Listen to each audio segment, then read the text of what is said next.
Oke,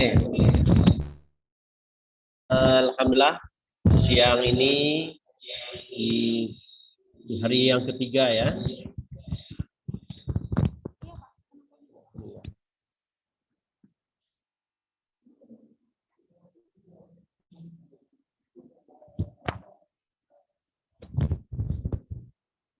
Oke,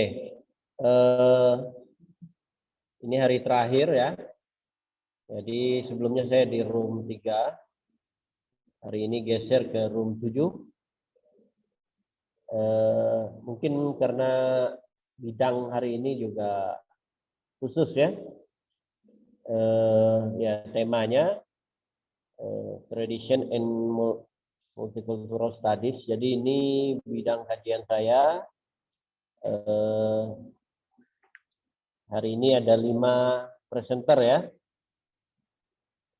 Betul nggak? 5 ya. Tapi yang satu katanya undur diri ya. Tidak siap. Kemudian 2 yang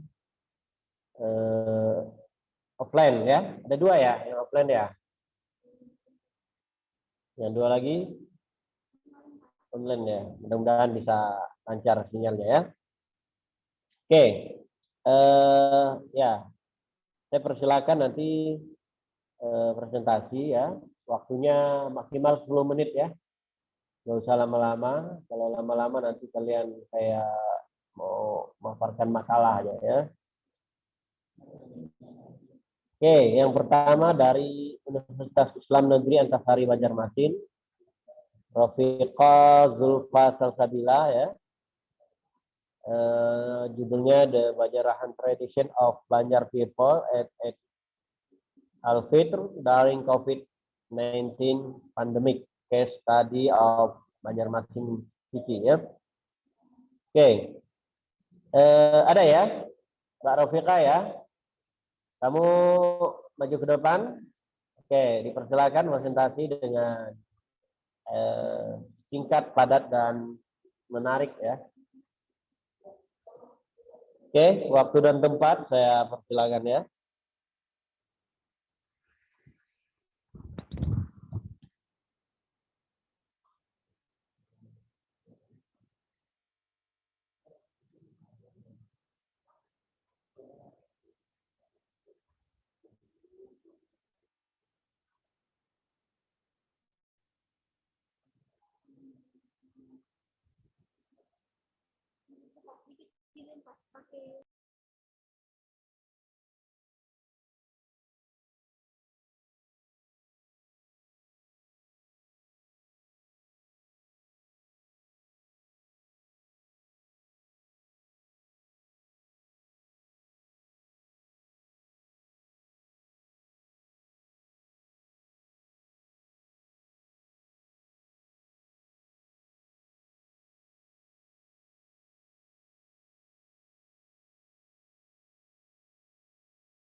Kakaknya salah link kayaknya. X1. Agar dapat mengendalikan kasus COVID-19 tadi. Nah, kemudian dari kebijakan tersebut menimbulkan dampak-dampak ke berbagai sektor. Nah, salah satunya yang terdampak di sektor sosial budaya, yang dari segi sosial, masyarakat jadi terbatas dalam berkomunikasi, dalam berinteraksi, maupun terbatas dalam berinteraksi, terbatas dalam komunikasi. Nah, kemudian dari segi budaya itu beberapa tradisi dan budaya terhalang pelaksanaannya di masa pandemi. Nah, salah satunya yang terdampak adalah tradisi bajarahan masyarakat Banjar. Dari situlah kami tertarik mengangkat sebuah tradisi yang mana ini kurang cukup dikenal oleh masyarakat itu sendiri. Dan judul penulisan kami adalah tradisi bajarahan masyarakat Banjar saat Idul Fitri, karena memang waktunya pada saat Idul Fitri di masa pandemi COVID-19, jadi kasusnya adalah kota Banjarmasin. Untuk menemukan solusi agar tradisi bajarahan tadi tetap dapat terlaksana di masa pandemi. Nah, kemudian dari penelitian ini kami memakai metode penelitian yaitu metode studi literatur dengan pendekatan deskriptif kualitatif. Nah, teknik pengumpulan data yang kami gunakan di sini adalah wawancara, studi pustaka, dan dokumentasi. Nah, data pelengkap kami dapatkan dari realitas sosial, yaitu artikel berita dan jurnal. Nah, bagaimana kami dalam menganalisis data? Di sini terlebih dahulu kami melakukan pengumpulan data, di mana di sini kami melakukan wawancara yang di-recording dan kemudian studi pustaka. Nah, data-data tersebut lalu kami simpulkan dan kami kelompokkan berdasarkan tiga aspek. Di sana ada aspek yang pertama, sejarah tradisi bajarahan. Yang kedua itu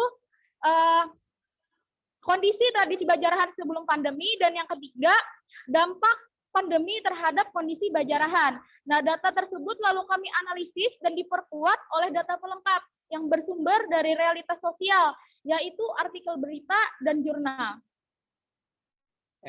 Untuk subjek pada penulisan artikel kami adalah tradisi bajarahan, kemudian untuk objeknya adalah warga Pekapuran B Laut Banjarmasin.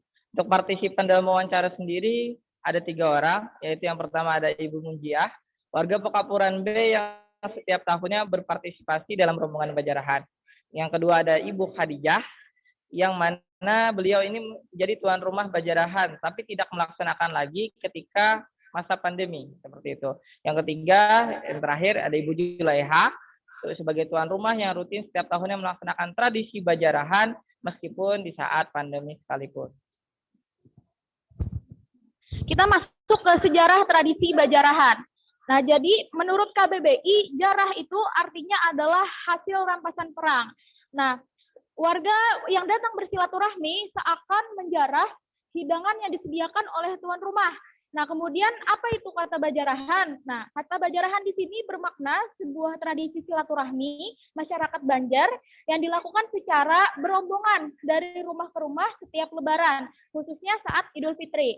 Nah, tradisi ini sudah dilaksanakan secara turun-temurun, dimulai sejak sekitar tahun 1800 Masehi, yaitu sekitar zaman datu-datu dari para partisipan. Nah, sejarah tradisi bajarahan sendiri itu berbeda dengan acara open house, di mana di sini rombongan yang ingin bertamu itu datang secara bersama-sama. Berbeda dengan open house yang datangnya secara berbeda waktunya dan pulang pun dalam waktu yang berbeda.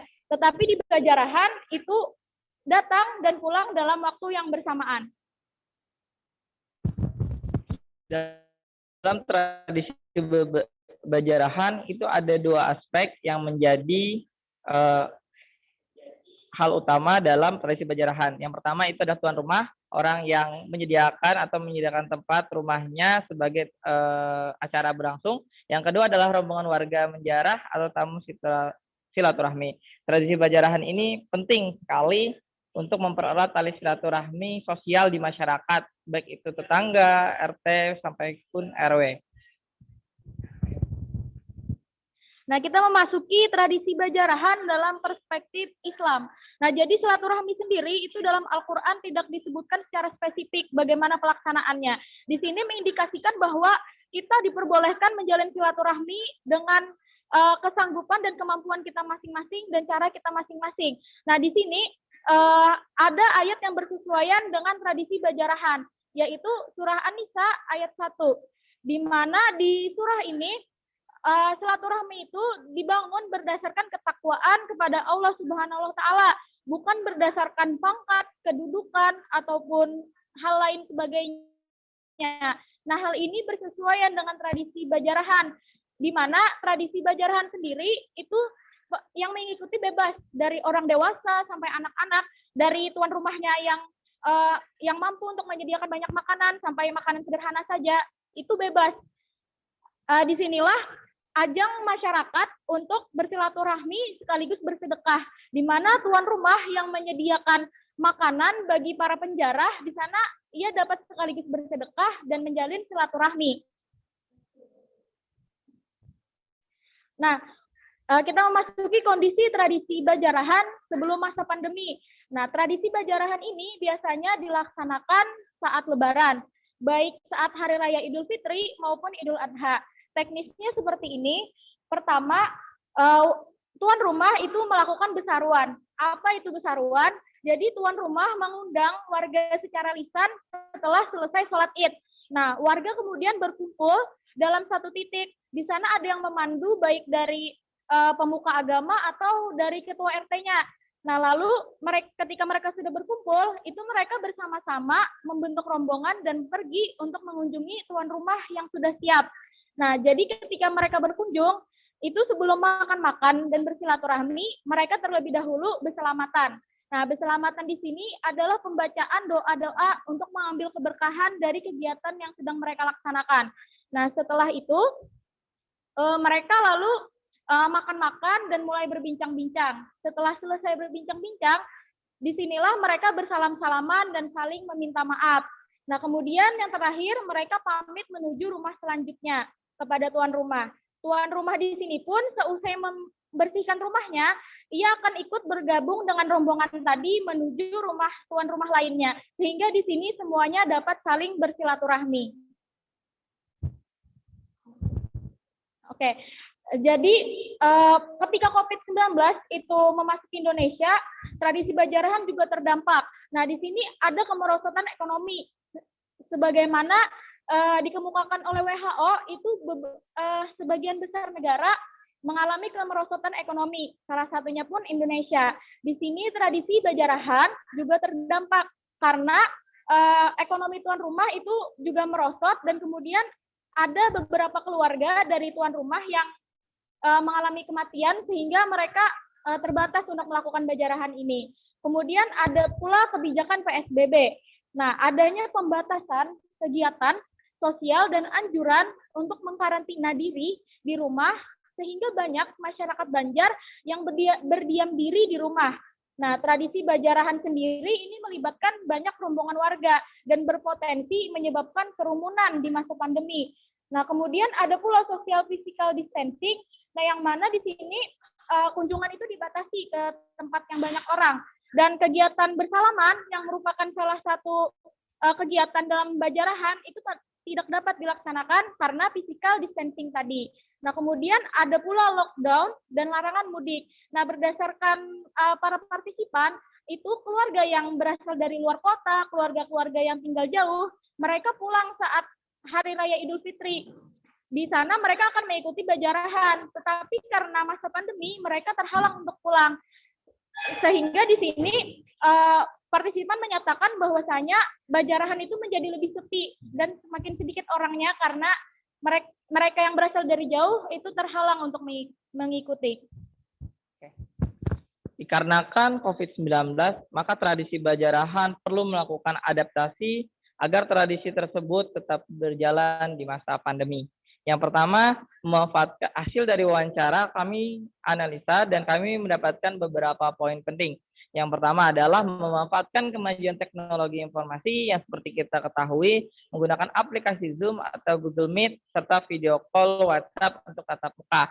Hal ini biasa dilakukan oleh keluarga yang jauh yang tidak bisa datang ke tempat keluarganya yang di Banjarmasin, khususnya di Pekapuran Belaut. Maka melakukan Zoom dan Google Meet. Yang kedua, hidangan dibungkus dan dikirimkan menggunakan kurir atau ojek online. Jika memang tidak bisa mendatangi ke rumah keluarga terdekat untuk melakukan tradisi Bajarahan, maka setelah aplikasi Zoom tadi, Google Meet, dibacakan doa, dan diakhiri dengan pembagian nasi bungkus yang nantinya dikirimkan oleh ojek online. Yang ketiga, ada membatasi jumlah orang dalam rombongan Bajarahan. Nah, ini tetap bisa dilaksanakan secara offline, namun dikurangi dari jumlah pada umumnya, yang dimana dibatasi kurang dari 30 orang. Nah, yang keempat adalah menerapkan protokol kesehatan. Tetap melaksanakan tradisi Bajarahan dengan kondisi orang yang sedikit pula, kita memakai masker, menggunakan hand sanitizer, atau mencuci tangan sebelum nanti masuk ke dalam tuan rumahnya.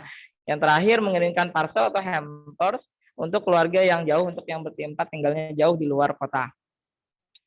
Mengapa sih tradisi Bajarahan ini penting untuk dilestarikan?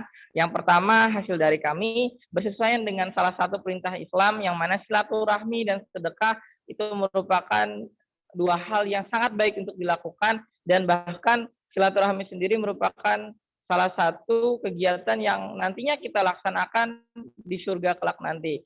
Yang kedua, ada memperkuat tali silaturahmi tadi di masyarakat. Yang ketiga, ada salah satu kesempatan masyarakat untuk saling bersedekah maupun saling memberi, juga memperkuat komunikasi antar sesama.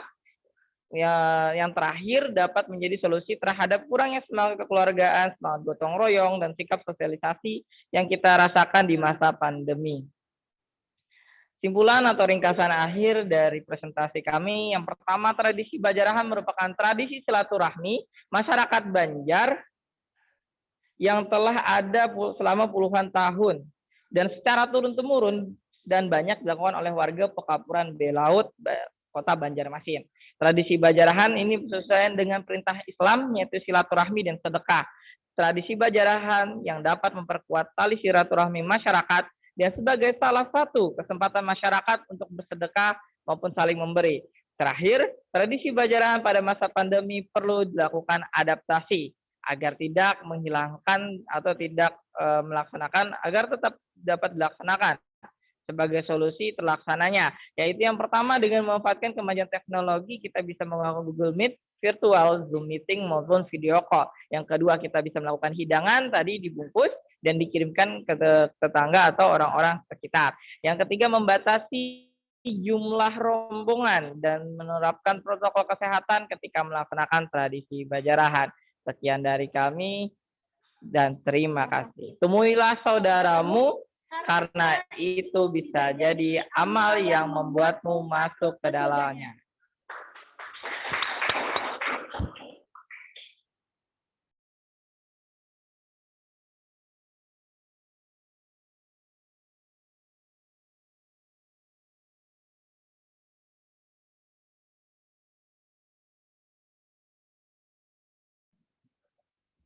Oke, terima kasih sudah menyampaikan tradisi Bajarahan di Banjar ya, Banjarmasin, Kalimantan Selatan.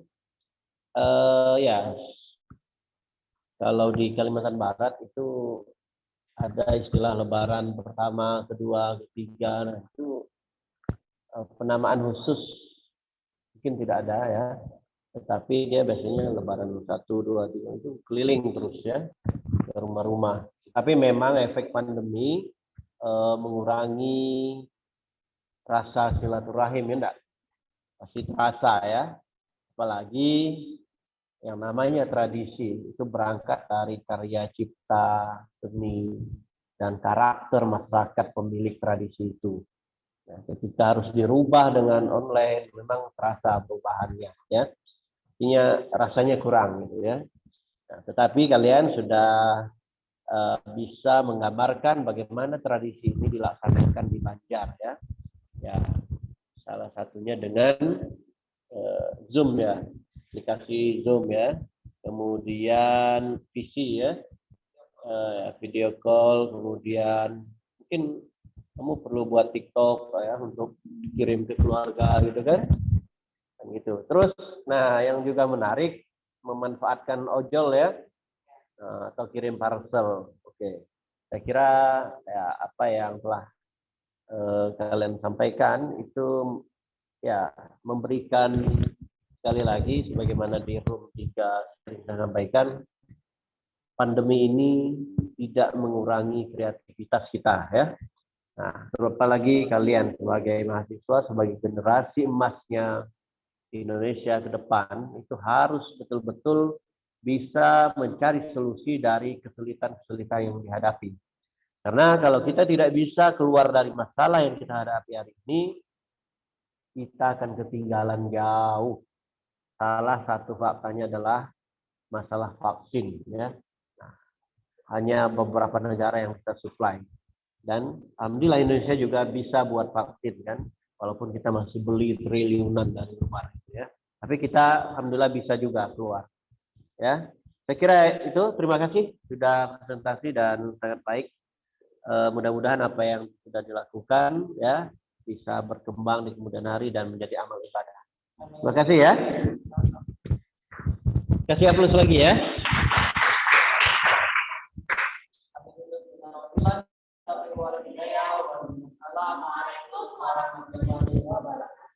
Waalaikumsalam warahmatullahi wabarakatuh. Oke. Nah, itu kita lanjut lagi ya. Kita ke ibu kota baru ya. Ada nggak Mustafa Habibi? Di Zoom ada? Ada, Pak. Mustafa sudah ada.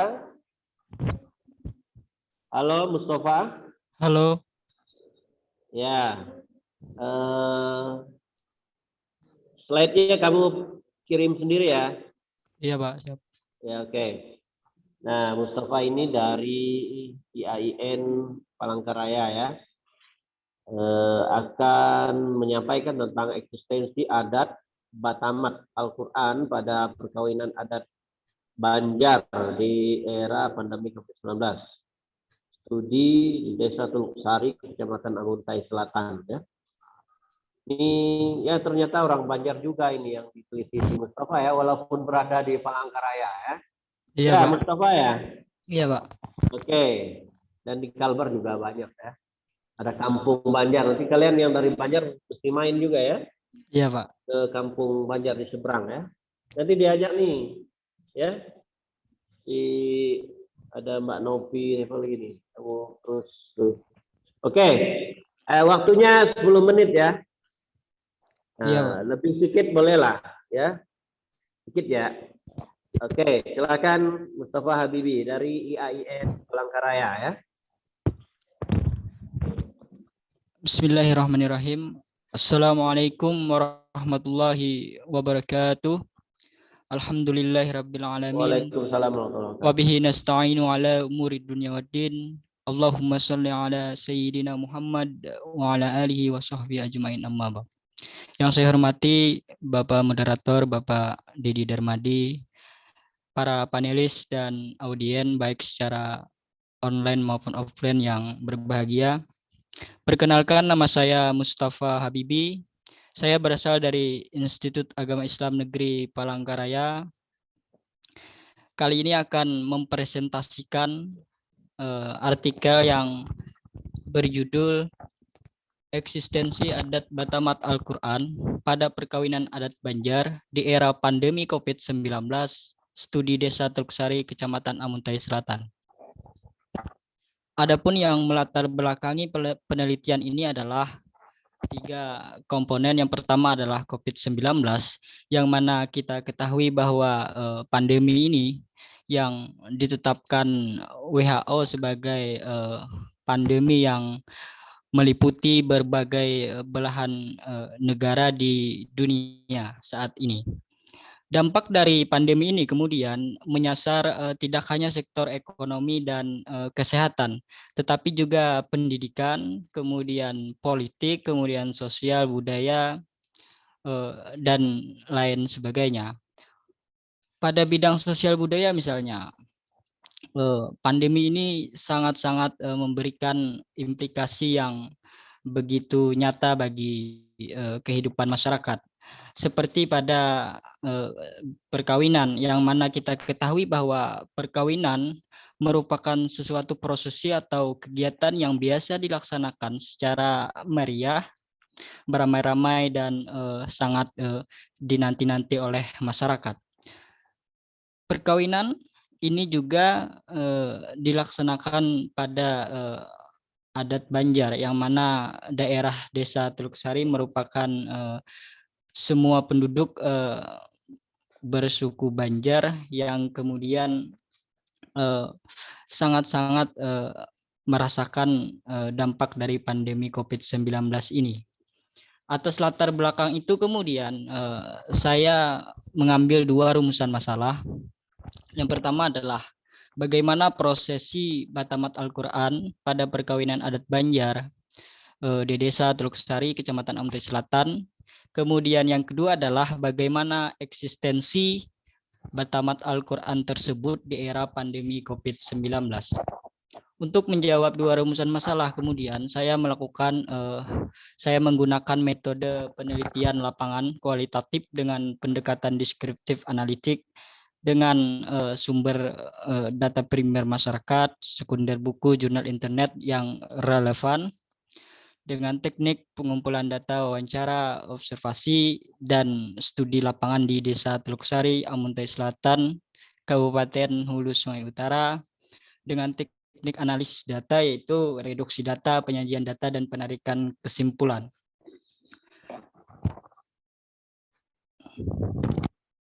Perkawinan adat Banjar sendiri menurut Mujainah mendefinisikan bahwa perkawinan didasarkan pada pandangan hidup orang Banjar, yakni kepada agama Islam, adat setempat, dan lingkungan tempat mereka hidup. Alfani Daud kemudian menyatakan, sebagaimana yang dikutip oleh Normah dan kawan-kawan, upacara pernikahan secara Islam merupakan bagian integral dari tata cara perkawinan Banjar. Mengapa ini terjadi? Oleh Rapik di dalam Nadirah tahun 2018 mengatakan karena identitas orang Banjar dibentuk dalam 2 sentuhan 2 identitas lainnya, yaitu etnis dan agama. Pada sisi historisnya kemudian Banjar selalu diasosiasikan secara positif dengan Islam dan menjadi Muslim. Sesuai dengan observasi maupun wawancara saya, di dalam penelitian ini, perkawinan adat Banjar di Desa Teluk Sari dapat dibagi menjadi beberapa tahapan. Tahapan yang pertama yaitu tahapan sebelum atau pra perkawinan, yang mana di dalam tahapan ini masyarakat secara bersama-sama membantu tuan rumah mempelai untuk menyiapkan hari perkawinan tersebut. Di dalam tahapan inilah kemudian biasanya kegiatan Batamat Al-Quran dilaksanakan. Kemudian tahap kedua adalah hari perkawinan itu sendiri. Kemudian tahap terakhir adalah tahap setelah pasca. Biasanya kegiatan yang dilakukan adalah upacara selamatan sebagai tanda terima kasih atas bantuannya. Masuk kepada Batamat Al-Quran itu sendiri menurut Saputra sama dengan istilah hataman Al-Quran, yaitu perayaan atas keberhasilan seseorang yang telah menyelesaikan 30 juz Al-Quran. Hal senada juga disampaikan oleh Sahriansah. Budaya atau Batamat Al-Quran itu adalah budaya dan tradisi agamis orang Banjar yang dipertahankan. Kemudian senada dengan kedua pernyataan tersebut, Nur Taibah kemudian menyatakan bahwa Batamat Al-Quran adalah upacara menamatkan bacaan ayat-ayat suci Al-Quran untuk calon mempelai.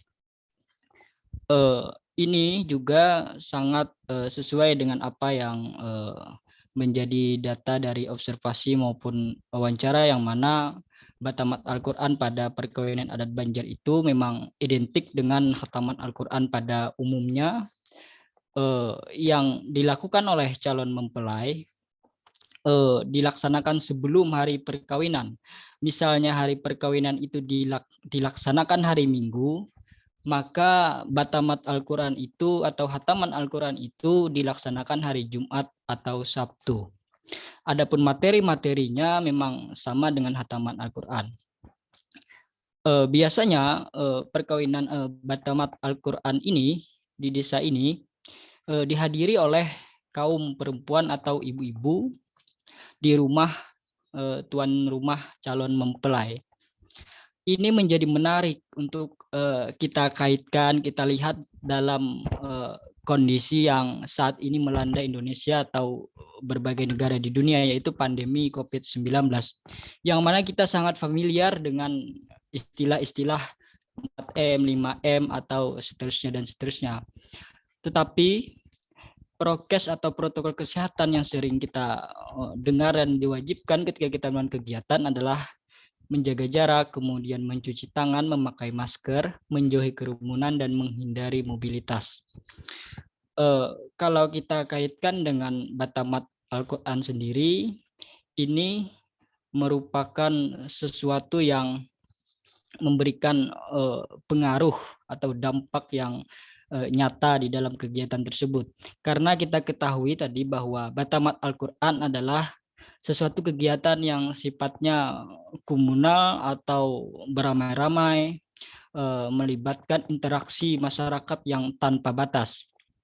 Sehingga dari hasil penelitian ini menghasilkan dua konklusi, yaitu yang pertama adalah Batamat Al-Quran ini sama dengan Hataman Al-Quran pada umumnya. Perbedaannya hanya terletak pada waktu pelaksanaan, yaitu Batamat Al-Quran pada perkawinan adat Banjar di Desa Teluk Sari ini dilaksanakan waktunya beriringan atau dekat 1 atau 2 hari sebelum perkawinan. Kemudian konklusi yang kedua adalah Batamat Al-Quran ini meskipun di era pandemi tetapi dapat dilaksanakan tentu dengan memperhatikan protokol-protokol kesehatan seperti yang sudah saya jelaskan tadi, memakai masker, menjaga jarak, menghindari kerumunan, dan lain sebagainya. Meskipun ini dapat dilaksanakan, namun nuansa atau rasanya memang sungguh berbeda. Dan pandemi ini juga mempersulit atau bahkan menghambat kegiatan itu sendiri, sehingga suasana menjadi kurang khusyuk. Sekian dari presentasi dari saya. Kalau ada salah-salah kata mohon dimaafkan. Billahi taufik wal hidayah wal roida wal inayah wallahul muwafiq ila aqwamit thoriq. Wassalamualaikum warahmatullahi wabarakatuh. Waalaikumsalam warahmatullahi wabarakatuh. Kasih aplaus untuk Mustafa Habibi, IAIN Palangkaraya ya. Oke, cukup bagus penggambaran tentang bagaimana eksistensi masyarakat Banjar, yaitu tradisi Batamat Al-Quran pada masa pandemi. Kesimpulannya tetap dilaksanakan dengan prokes. Kemudian yang kedua, ya memang agak beda rasanya ya Mustafa ya. Jadi masyarakat merasakan tadi agak kurang khusyuk, kurang nyaman lah ya, seperti yang saya sampaikan tadi di komentar saya untuk presenter pertama. Ya memang rasa ya itu yang perlu ini, tapi kita patut bersyukur ya tradisi tersebut masih bisa dilaksanakan dan masyarakat masih bisa eksis di tengah pembatasan-pembatasan yang ada. Saya kira itu ya komentar saya. Kamu sudah berhasil menggambarkan sebuah tradisi yang terus eksis di masa pandemi di Palangkaraya ya. Oke, saya kira itu ya komentar saya. Terima kasih Mustafa Habibi ya. Kita akan lanjut kepada panelis berikutnya ya. Oke, terima kasih ya. Oke, kita lanjut. Ini juga dari YIN Palangkaraya ya, Andriyadi.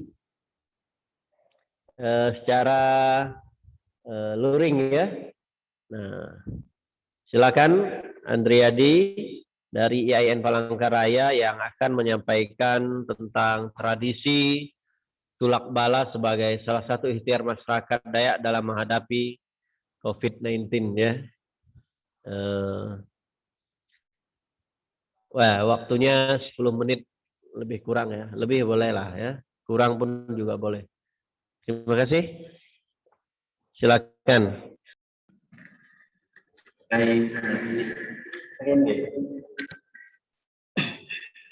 Baik, Assalamualaikum warahmatullahi wabarakatuh. Tabe selamat digunalatai salam sujud karandem malempang adil katalinu bacuramin kasaruga basengat kajubata arus.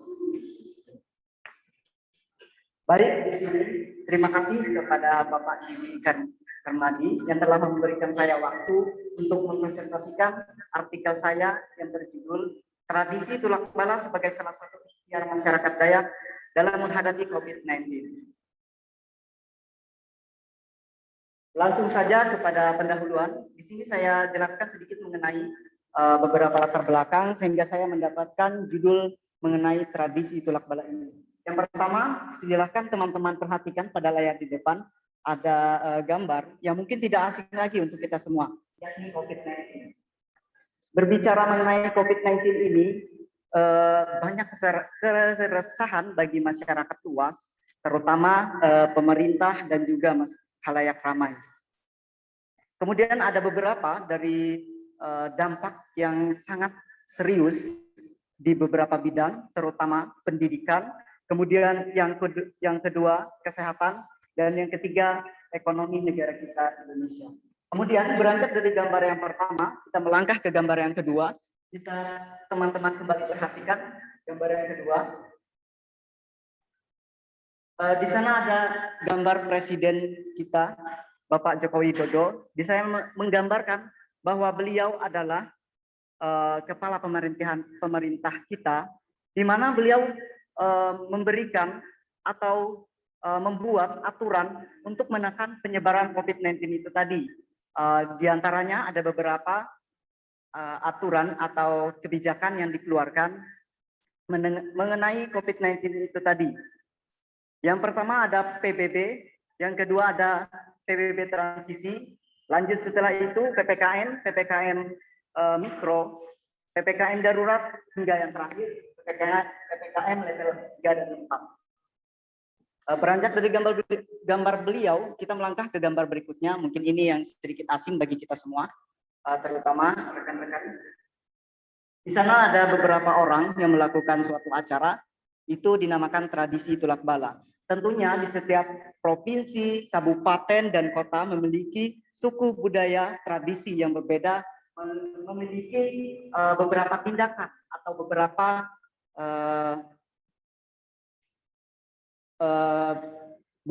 perbuatan untuk menghadapi penyebaran COVID-19 ini, untuk memutuskan dan untuk mengusir daripada COVID-19 ini, yakni tradisi tulak bala, khususnya di Kabupaten Barito Utara, suku Dayak.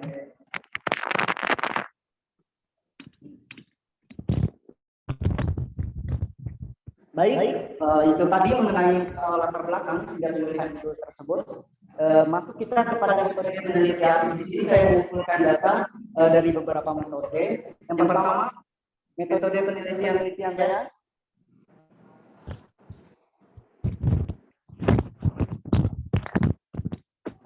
menggunakan penelitian deskriptif kualitatif, berangkat dari metode fenomenologi, kemudian observasi, saya gunakan observasi langsung dan juga observasi tidak langsung. Kemudian berikutnya ada analisis konten, dan yang terakhir ada wawancara. Ini beberapa teknik atau metode penelitian saya untuk mengumpulkan data-data yang sesuai dengan judul yang saya ambil. Kemudian ini masuk ke pembahasan atau poin-poin penting dalam penelitian saya. Yang pertama ada COVID-19. Di sini saya akan jelaskan secara singkat saja. COVID-19 ini merupakan penyakit yang menular. Dia menyerang kepada sistem kekebalan tubuh atau sistem pernapasan kita sebagai manusia, menimbulkan beberapa gejala. Yang pertama gejala ringan yang pada umumnya seperti demam, sakit tenggorokan, dan berdampak kepada indera-indera kita. Kemudian selanjutnya tradisi. Tradisi ini berasal dari kata traditium, yang berarti warisan atau diwariskan. Jadi berkaitan dengan judul saya, tulak bala ini diwariskan dari nenek moyang kita terdahulu, atau sudah ada atau dicetus oleh nenek moyang kita dahulu, kemudian turun-menurun hingga ke generasi kita pada sekarang ini. Kemudian lanjut kepada berikutnya, suku Dayak. Mungkin teman-teman semuanya sudah mengerti bukan mengenai apa itu suku Dayak. Di sini saya mengulang sedikit, suku Dayak ini secara umum disebutkan untuk mereka yang non-muslim. Kemudian menurut beberapa ahli, yang pertama ada Lindblad, yang mengatakan bahwa Dayak ini berasal dari kata Daya, dari bahasa Kenya, yang berarti pedalaman atau hulu sungai. Kemudian ada juga menurut King, bahwa suku Dayak ini berasal dari kata Aja, dari bahasa Melayu yang artinya asli pribumi, asli orang yang menempati tempat tersebut. Dari beberapa pengertian yang telah saya sampaikan tadi, kita bisa tarik kesimpulan bahwa suku Dayak ini merupakan suku yang tinggal dalam suatu tempat, suatu pulau yang dinamakan Kalimantan, asli dari tempat tersebut, pribumi, dan tinggal di suatu tempat tersebut yang dinamakan Kalimantan. Kemudian masuk kita ke pembahasan yang tidak kalah penting, yakni wabah atau tulak bala dalam histori masyarakat Dayak.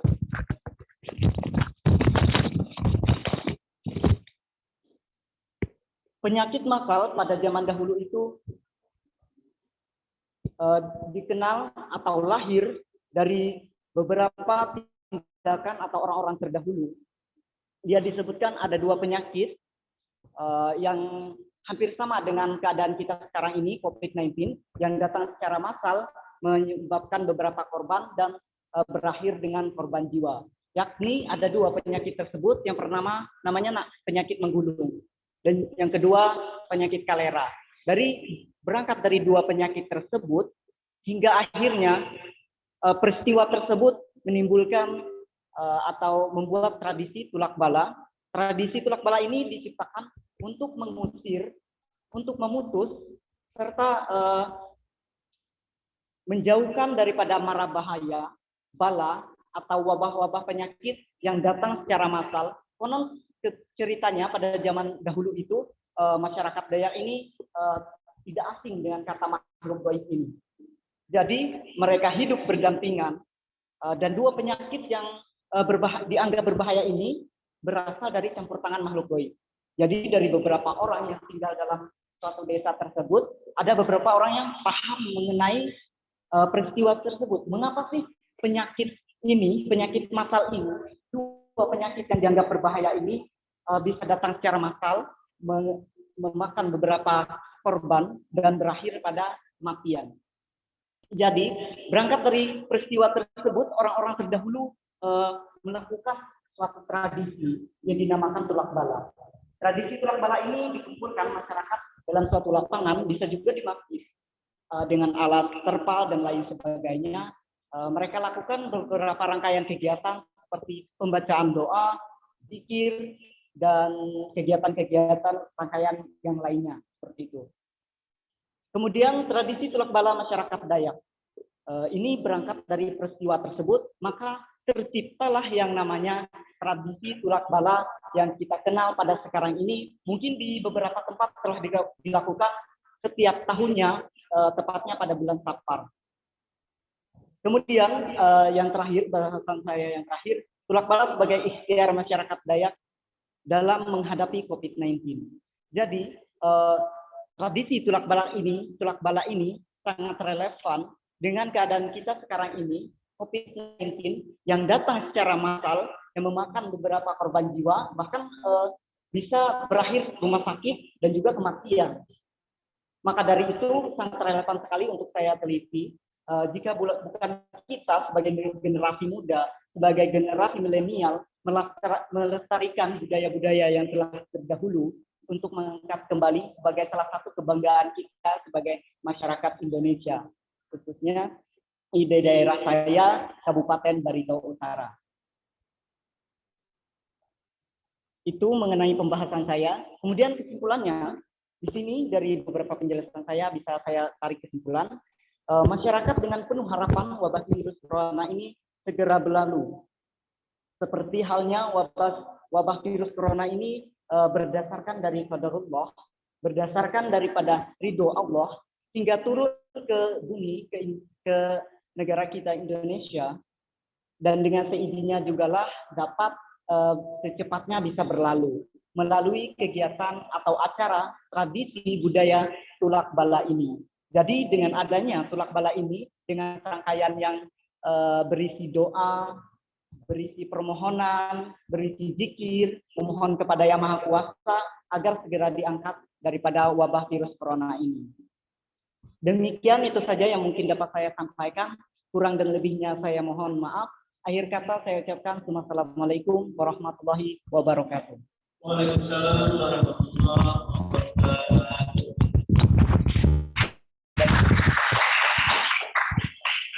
Oke, ya. Sangat bagus apa yang sudah disampaikan oleh Saudara Andriadi dari IAIN Palangkaraya. Ini saya mau cek sedikit, Andri ya, kamu panggilannya Andri ya. Kita sesama orang Dayak ya, cuma beda tempat aja ya, provinsinya beda ya. Oke, ada enggak ini apa? Kalau sudah zikir doa itu sudah pada bagian nilai-nilai keislaman, ajaran keislamannya. Yang tradisional sekali, misal kayak ada nabur beras kuning, kemudian apa gitu, daun juang-juang, apalagi itu percikan-percikan air. Ada nggak yang kayak gitu kalau tolak bala di sana? Ya, jadi ada nggak yang lokal sekali gitu ya? Kan orang Dayak itu dekat dengan alam nih kan. Nah, biasanya ada tradisi yang misal menggunakan dedaunan gitu ya untuk menghilangkan, menolak bala gitu. Misal kayak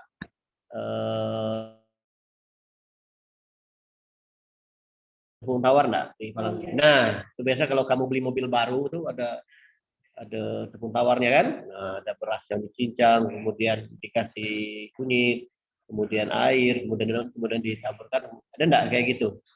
Kalau yang tolak bala yang ini yang kamu tulis. Ada ya? Ya. Ya. Ya. Nah, tuh.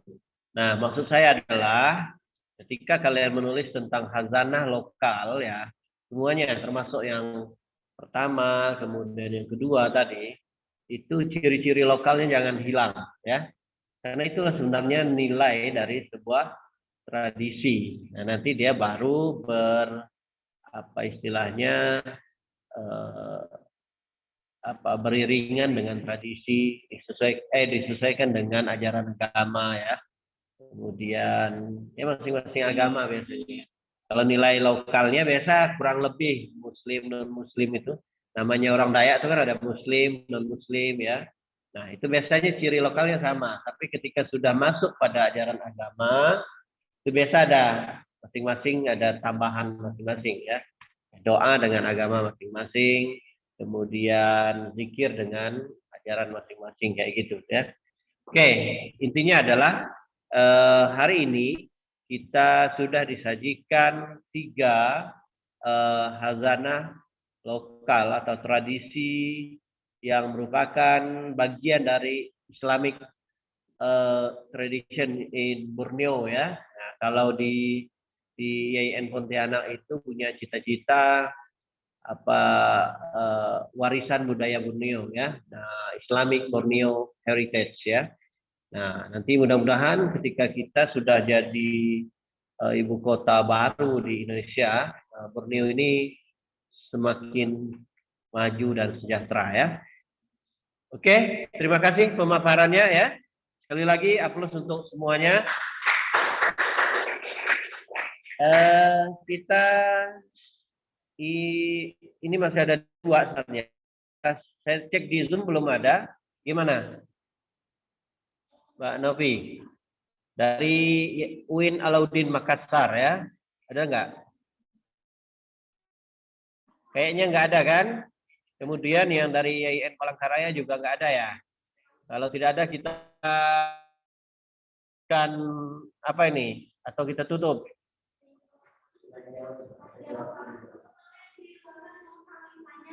Oh ya, boleh kalau mau nanya-nanya. Ya, panelis yang dari mana tadi itu? Banjarmasin. Ada nggak? Kalau nggak ada, kita selesaikan ya. Mbak Novi mau nanya? Tolak bala di... Kamu dari mana? Sambas? Kuburaya nggak ada tolak bala. Yang ada tolak cinta ya. Atau kamu? Ini dari, ini tim Warta ya. Jadi apa yang kalian sampaikan itu ada mereka tulis ya. Kemudian nanti mungkin diberitakan ya. Ini Mbak wartawan nih, apakah mau nanya sama Bang Andre ya? Atau sama Mbak Rofika ya?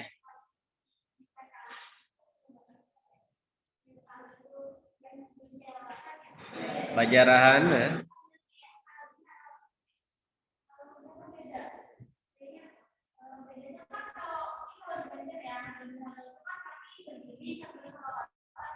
Nah.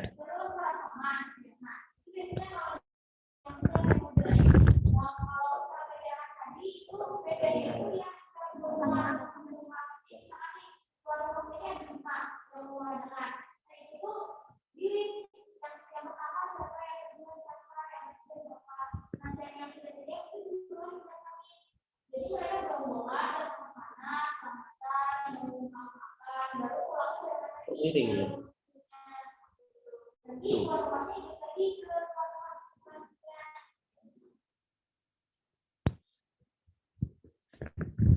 Itu ya, tapi ya mirip-mirip lah ya. Cuma namanya tradisi itu pasti beda ya. Nilai atau ya nilai atau cara itu biasanya enggak. Ini cuma biasanya tradisi pasti beda gitu ya. Halal bihalal, apalagi kalau di sini di kita Lebaran ya, Lebaran pertama, kedua itu ya intinya silaturahim ya. Ada lagi? Tolak bala mau nanya? Kamu Fatia ya? Fatia ya? Kamu mau nanya sama dia bagaimana supaya cinta tidak ditolak? Harus ditolak bala dulu ya. Ya.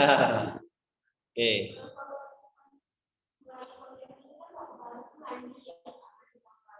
Oh ya.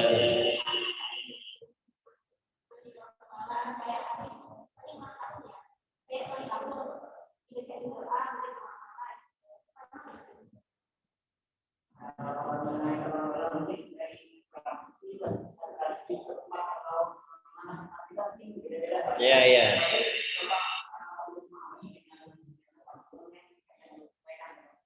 Jadi kalau misalnya itu ada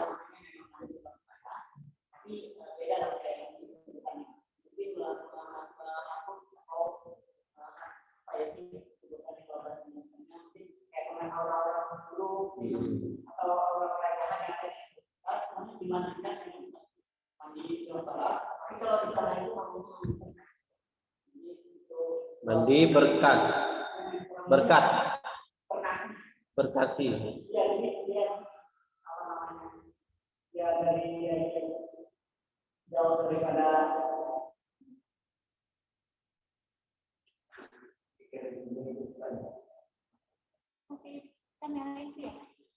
Oke, kalau di Kalimantan Barat itu juga ada mandi safar ya.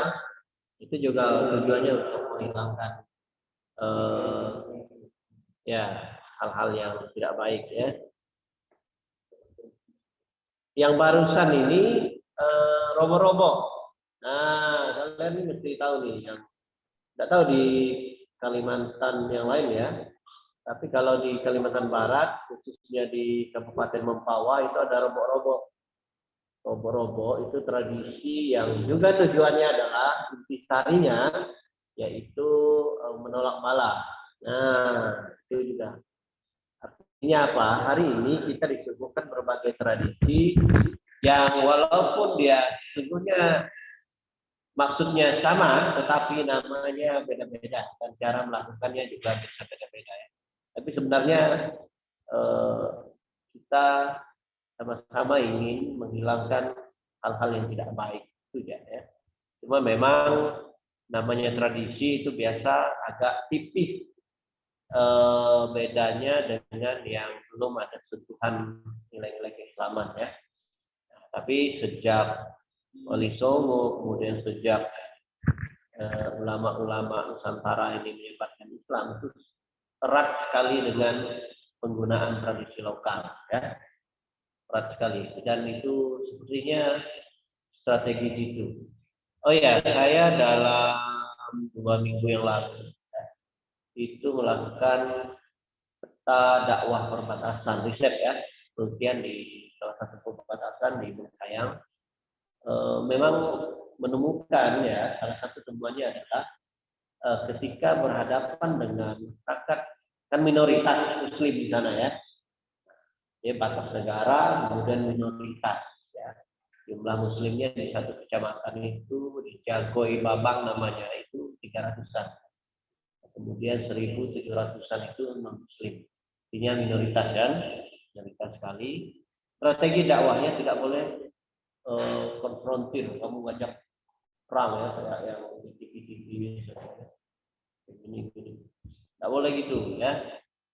Bahkan saya temukan ada satu masjid surau dulu masjid itu sekarang tuh sudah tertutup oleh kantor desa ya.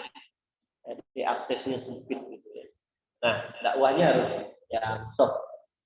Tidak boleh kamu langsung sebut misal akan dibangun pondok pesantren apa gitu. Nah, itu masyarakat itu merasa apa gitu. Pernah di Kalbar ini ditolak, sudah mau anggarannya sudah ada, bukti-buktinya sudah ada. Ketika mau dibangun itu ditolak, diproses oleh masyarakat adat. Akhirnya tidak jadi. Nah, maka strategi dakwahnya mesti mengambil strategi dakwahnya para wali songo ya, para ulama-ulama Nusantara, yaitu datang aja ya, bersilaturahmi, kamu ikut tradisi-tradisi yang sekiranya tidak melanggar nilai-nilai keislaman ya. Nanti pelan-pelan kamu betulkan ya, pelan-pelan. Nah, maunya begitu orang Borneo khususnya ya, dan umumnya di Indonesia dan Nusantara saya kira ya, juga mirip-mirip kayak gini. Nah, jadi tidak boleh langsung agak keras itu ya. Saya kira itu ya gambarannya. Cukup ya? Cukup saya kira. Terima kasih, kasih aplaus untuk kita semua ya. Semoga kita selalu sukses dan selalu dalam lindungan Allah Subhanahu wa Ta'ala. Kurang lebih dari saya ya, saya kembalikan ke Pak Presenter. Ya, silakan Mbak Novi. Terima kasih untuk Pak Didi Darmadi yang telah memandu acara kita pada siang menjelang sore pada hari ini. Terima kasih pula kepada seluruh peserta yang turut berpartisipasi dalam kegiatan Borneo Energy Academic Forum 5 di Institut Agama Islam Negeri Pontianak, khususnya di Room 7 dengan tema Tradisi and Multicultural Studies. Baik, demikian acara kita pada sore hari ini. Mohon maaf yang sebesar-besarnya apabila terdapat kesalahan maupun kekurangan, karena kekurangan atau kesalahan ini datangnya dari kita semua dan yang benar hanya Allah Subhanahu wa Ta'ala. Baik, sekian dari saya akhiri. Wassalamualaikum warahmatullahi wabarakatuh. Waalaikumsalam warahmatullahi wabarakatuh. Untuk selanjutnya yang di Zoom Zoom boleh foto bersama terlebih dahulu, yang di Zoom. Nanti yang di ruangan ada sesinya masing-masing. Silakan untuk yang bergabung di Zoom untuk membuka kameranya.